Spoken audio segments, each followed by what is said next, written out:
الحامض، الدغموس.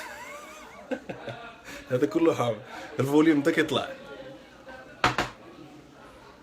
العداد.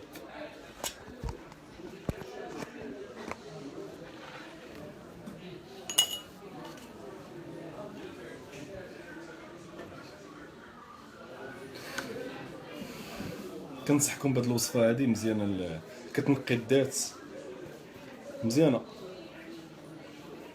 ديروا عصير الحامض ومع الدغموس.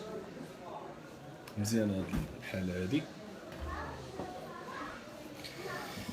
كتنقي الذات من بزاف د الحوايج وكتخليك، ولكن من وراها ما خاصك تشرب لا ماء لا والو، ما تبقى على الاقل واحد 3 السوايع باش تاكل.